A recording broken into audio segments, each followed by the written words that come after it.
Welcome to my YouTube channel. आज मैं आपको क्लास 10th के लिए सबक नंबर 20 के सभी एमसीक्यूज़ की 100% तैयारी करवाऊंगी। बाकी के सभी चैप्टर्स के एमसीक्यूज़ आपको चैनल की प्लेलिस्ट में मिल जाएंगे, आप वहां से जाकर देख सकते हो। तो यहाँ पर मैंने 4 की जगह सिर्फ 2 ऑप्शन लिखे हैं ताकि आपका ज़्यादा टाइम वेस्ट ना हो। पढ़ना स्टार्ट करते हैं। सबक नंबर 20 का नाम है अवंती और ये सबक एक तर्जुमा है, यानी कि किसी और लैंग्वेज की कहानी को उर्दू के अंदर ट्रांसलेट किया गया है। तो पहले तर्जुमा निगारी के बारे में पढ़ेंगे कि तर्जुमा निगारी एक मुश्किल फ़न क्यों है। एक से ज़ायद ज़बानों पर यकसा कुदरत हासिल करना ज़रूरी होता है। ये बहुत लंबी कहानी होती है, तो तर्जुमा निगारी इस वजह से एक मुश्किल फ़न है क्योंकि इसमें एक से ज़्यादा ज़बानों पर यकसा कुदरत हासिल करनी ज़रूरी होती है, यानी कि एक से ज़्यादा ज़बानों का आना ज़रूरी होता है। इसी वजह से तर्जुमा निगारी हर कोई नहीं कर सकता, ये एक मुश्किल फ़न है। सवाल नंबर 2, तर्जुमा निगारी के लिए एक से ज़ायद ज़बानों पर कुदरत सिर्फ लफ़्ज़ी मफ़हूम पर ही नहीं बल्कि डेश ज़बान के तरीक़ाकार पर भी होना ज़रूरी है, रोज़मर्रा के मुहावरों पर और ज़बान पर या फिर लहज़े पर। तो तर्जुमा निगारी के लिए एक से ज़्यादा ज़बानों पर कुदरत सिर्फ लफ़्ज़ी मफ़हूम पर ही नहीं बल्कि रोज़मर्रा के मुहावरों और ज़बान के तरीक़ाकार पर भी होना ज़रूरी होता है।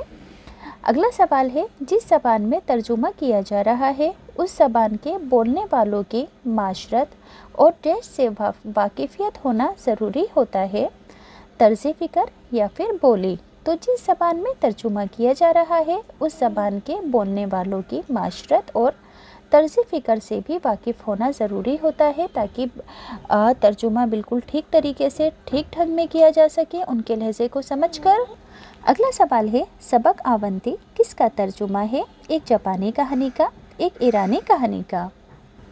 तो सबक अवंती एक जापानी कहानी का उर्दू में तर्जुमा किया गया है। सबक अवंती में अवंती कैसा किरदार है, हासिर जवाब और सहीन, मज़ाहिया और सहीन। तो सबक अवंती में अवंती हासिर जवाब और एक सहीन इंसान था।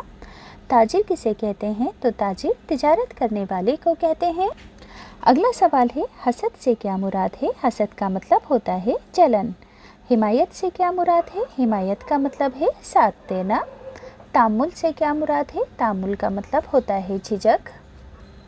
अगला सवाल है, मुतअज्जब से क्या मुराद है, यानी कि हैरान होना। अवंती एक खुश मिजाज, हंसमुख और देश इंसान था, गरीब दोस्त या ताकतवर। तो अवंती एक खुश मिजाज, हंसमुख और गरीब दोस्त इंसान था, गरीबों की मदद करता था। कुछ लोग अवंती की मकबूलियत से डरते थे और देश उससे बहुत मोहब्बत करते थे, बच्चे या फिर गरीब। तो गरीब अवंती से बहुत मोहब्बत करते थे। एक शख्स ने अवंती से कहा कि मेरे सोते में मुंह खुला होने की वजह से एक चूहा मेरे मुंह में चला गया, अब बताओ मैं क्या करूं। तो अवंती ने क्या जवाब दिया, तो अवंती ने जवाब दिया कि तुम एक बिल्ली पकड़ो और उसे निकल जाओ। अगला सवाल है, अवंती ने एक दावत में एक शख्स को क्या करते हुए देखा, खाना और मिठाई जेब में भरते हुए जल्दी जल्दी खाना खाते हुए। अवंती ने एक दावत में एक शख्स को खाना और मिठाई जेब में भरते हुए देखा। अगला सवाल है, जब अवंती ने चाय की केतली मेहमान की जेब में उंडलनी शुरू कर दी तो मेहमान बहुत नाराज़ हुआ।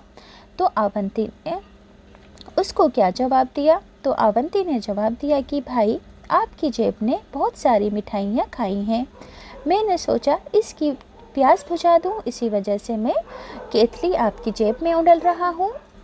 अगला सवाल है, एक दिन अवंती के मुल्क में गैर मुल्क से कितने लोग आए, 4 या फिर 3। तो एक दिन अवंती के मुल्क में गैर मुल्क से 3 लोग आए। तीनों गैर मुल्कियों ने कितने सवाल पूछे, तो तीनों गैर मुल्कियों ने 3 सवाल पूछे।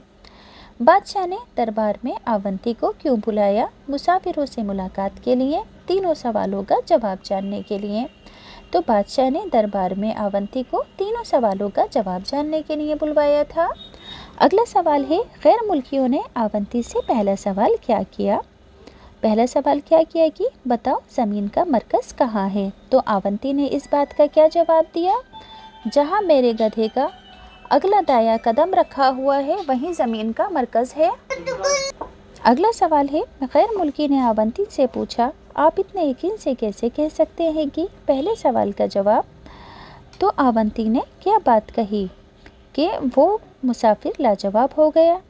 आप चाहें तो तसल्ली के लिए अच्छी तरह नाप तोल कर लो। तो इस बात को सुनकर मुसाफिर लाजवाब हो गया। अगला सवाल है, दूसरे गैर मुल्की ने दूसरा सवाल क्या किया? आसमान में कितने तारे हैं, ये सवाल किया। आवंती ने दूसरे सवाल का क्या जवाब दिया? आवंती ने कहा कि मेरे गधे के जितने बाल हैं उतने तारे आसमान में हैं। अगला सवाल है, तीसरे गैर मुल्की ने आवंती से क्या सवाल किया? बताओ मेरे सर में कितने बाल हैं? तो तीसरे गैर मुल्की का आवंती ने क्या जवाब दिया कि मेरे गधे की दुम में जितने बाल हैं उतने बाल तुम्हारे सर पर हैं। अगला सवाल है, एक दिन एक मज़दूर एक कबाबी से एक कबाब उधार खा गया। दूसरे दिन जब मज़दूर पैसे देने आया तो कबाबी ने कितने रुपए मांगे, 500 या 1000? तो कबाबी ने 1000 रुपये मांगे।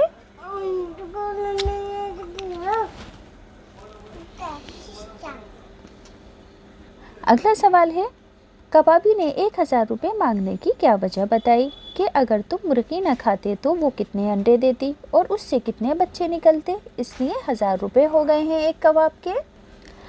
मुकदमा अदालत में पहुंचने पर मजदूर ने किससे वकालत करने को कहा? आवंती से या सरकारी वकील से? तो आवंती से वकालत करने को कहा। आवंती ने अदालत में देर से आने की क्या वजह बताई कि खेत में गेहूं बोना था इसलिए अनाज को भुनवाने चला गया था।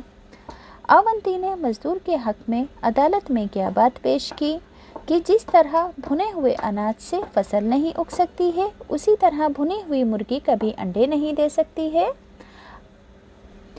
अदालत ने किसके हक में फैसला सुनाया था, मजदूर के या कबाबी के? तो अदालत ने मजदूर के हक में फैसला सुनाया था।